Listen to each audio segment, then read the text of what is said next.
Hi again, everybody. Welcome back to Bottle Stories Podcast and another episode of our One Sip and One Question short series. We are on grape varieties for a few of these videos, and today is probably my favorite. Riesling. Why is it one of the most, or is it the most, misunderstood grape varieties? I don't know that it's the most misunderstood grape variety. I still think that Chardonnay holds that rank, but it's definitely up there. And I think that what people don't understand about Riesling is that it's not sweet. Generally, it's 95% of all Riesling produced on Earth has less than 5 grams of sugar. Which is dry. That's super dry. Super dry. And if you're looking at places like Austria specifically, you're going to be hard pressed to find something that has 4 grams of sugar. Really hard pressed. In Germany, why is it assumed that they're sweet? Because I think historically they are. You know, historically they were, but historically Champagne was sweet. Champagne didn't become a dry wine until the 60s, right? So I don't even know if anybody really knows that. But dry Champagne did not exist until the 60s. There was always dosage of high levels in order to make the wines more sweet. Only the modern palate, only the modern palate has created these wines that are super low sugar. So I don't think that people really quite understand. For me, Riesling is, without question, the single greatest translator of soil on either red or white side. I mean, we had another video, we talked about Pinot Noir's ability to transmit soil. Nothing transmits soil better than Riesling. I think it is, without question, the greatest expression of terroir that you're ever going to find. If I lined up 15 Rieslings across the table, and fortunately for us, we get to do this a lot. We have the largest selection of Riesling probably in the Caribbean, definitely in the Bahamas. And you can come and do a lineup and do 30 or 40 Rieslings in one shot. And they're so different. Every one of them so different. Like, the producer makes a difference. The soil makes a difference. The vineyard site makes a difference. The aspect makes a difference. The location makes a difference. All of these things make a difference. And if you were to line up 100 or 200 Rieslings from Germany, every one of those would be different too, especially from the ones you're tasting somewhere else. And Australia in the Eden Valley and Clare Valley, both of those make excellent Rieslings.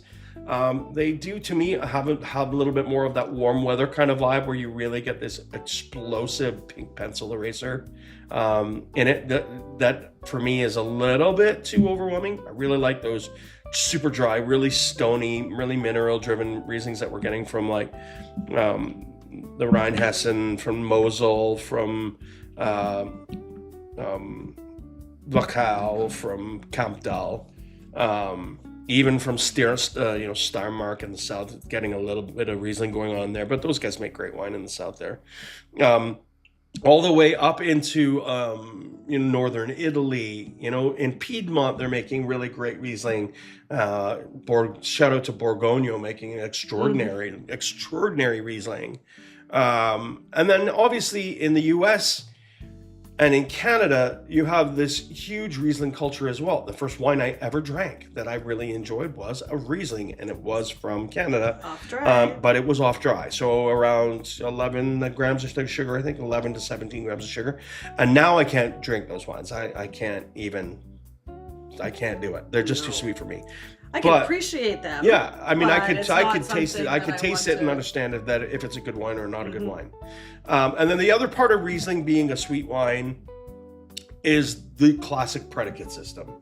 And so most people think of, really, you see these, wine nerd Riesling videos or whatever, and they're talking about this Riesling from 1910 or this Riesling from 1855 or the one from Greycliff from 1720. These wines all follow the predicate system, and if you're getting a Riesling from this length of time, in fact, we have one sitting over there from 1977, and we still haven't drank yet. We'll save that for next year. These wines all have really high levels of sugar, and the predicate system in Germany and adopted somewhat in Austria. They don't do a lot of it, but they do use the same terminologies. The predicate system is a level of 6 different grades of sugar content, ripeness levels, starting at cabinet, trocken. So trocken is always the key, because you can have cabinet that's a little off dry, but trocken means it's super dry, like probably less than 4 grams of sugar.